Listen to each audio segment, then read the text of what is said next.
Guys, guess what? I'm in the GWM Tank 300 today. Yes, you heard me right. It's a tank. And guys, do you think this car can shoot? It definitely can, because it goes 0 to 100 very quickly. So guys, I did tell you it's a tank right now. You might be thinking, if it's a tank, where's the cannon? How do you shoot? But guys, let me show you. Here's the cannon, guys. I brought it. I can use that cannon. Definitely it can shoot because it shoots videos. But guys, do not shoot red robots with this car. How good is the GWM? And you know, I need to tell you guys that this tank, this 4x4 tank, has got a lot of attention. Not got, gets a lot of attention. I mean, people roll down the windows to look at the car. I see some runners on the road. They run in reverse because they actually didn't know what they just saw. It gets easily mistaken for a G-Wagon because it looks that stunning. It's very fancy. Adaptive cruise control, it got rain sensing wipers, start, stop, keyless entry, 360 camera, a very nice infotainment system, 12.3 inch touchscreen infotainment system. Now you know it's a GWM, right? So you definitely know it's going to be value for money. How much do you think a car like this costs? Or should I say, how much should it cost? It definitely should be over R1,000,000. 851,950. I have to tell you, this is the top of the range. It drives very well. It does lag a little bit here and there. The engine could have been a bit more responsive. The touchscreen infotainment system it does feel sometimes like a bit of a stretch when you're going to press the buttons, but it works well. The only thing that didn't work very well is the Apple CarPlay. Now, I did use it with Bluetooth, but for some reason I couldn't activate the Apple CarPlay wirelessly. I haven't tried it with a wire.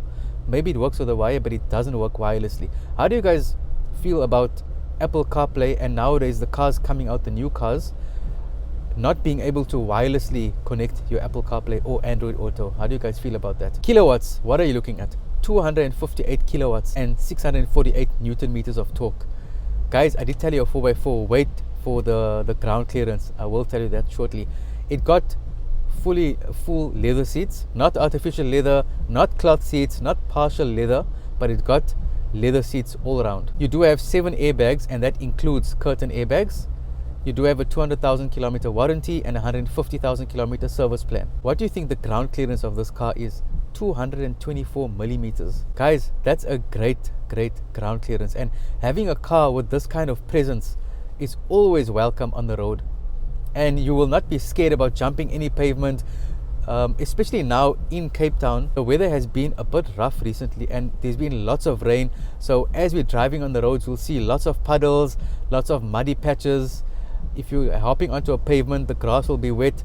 And I've jumped pavements with this car. I went on wet grass. It drives perfectly. I've driven into puddles. And then, you know, sometimes when you have a lower car, maybe a sedan or something with less ground clearance than this car, if you see a puddle of water on the road, you tend to shy away from it. But with a car like this, I mean, how can you not? You turn into the puddles. So I wouldn't recommend doing that on the freeway. Don't do that because it's quite dangerous to do. I did it just to test how it performs, and I was driving at about maybe 30 or less than 30 kilometers per hour. It was, you know, between robots, there was a patch of water. Because it is a hybrid car, when you're taking off, it feels that much more seamless, because you'll see when you're taking off, mostly EV mode is on, and when you're approaching maybe 30 or 40 kilometers per hour, it does kick into the petrol engine. But the fuel efficiency, I mean, if you're driving, I mean, it's a big car, right? And it's got lots of kilowatts, lots of Newton meters, and it's quite heavy, it's big, and you could definitely average around 10 liters per 100 with this car, and that is quite decent given the fact that it is a hybrid, and given the size of the car and the power to weight ratio. It's very powerful. So you can also head on different terrains with this car. It's got lots of drive modes. I haven't tried out all of them. The only drive mode I've been driving on is rain mode, because the rain has really made these roads wet, and I'm driving on wet roads all the time, and this car is absolutely perfect. Nothing wrong with it. When you come into the car, you'll see at the center there's a very interestingly looking clock. You do have a digital clock on the cluster in front, on the infotainment system, but you do have like an analog clock in the center, which looks quite unique and smart, and it gives that kind of a vintage look. And then if you see the gear shift, have a look at the gear shift now, guys. What do you think? Doesn't it give those like futuristic vibes, like you're driving maybe a spaceship, or you're actually taking off with an airplane. It gives that kind of a vibe. You got USB-C and USB-A. You got USB ports at the back as well.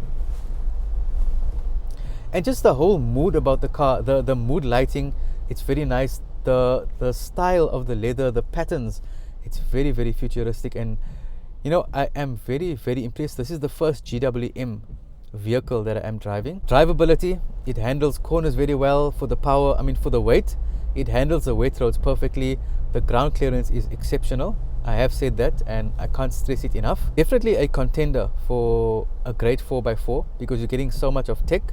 You're getting a great car. It's a competitor to the Fortuner, and although it doesn't have 7 seats, it has 5 seats, but at the back it's very, very spacious. And guys, I know that sometimes you might be watching this and you have a stressful job, and you know, if you need to put out any fires at work, just tell your manager or whoever in the meeting or wherever you are, right?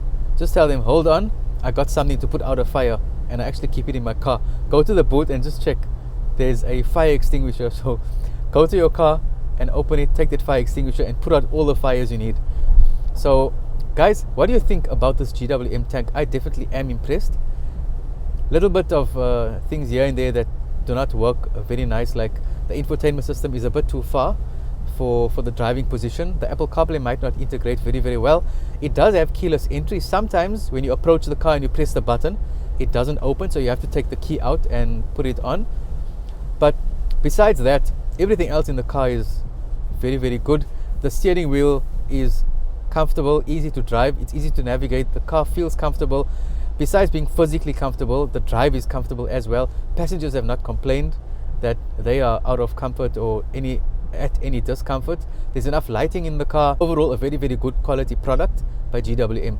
Guys, I hope you enjoyed this video. I hope you learned something about GWM, and I really hope you will consider this car in your pursuit to your next vehicle.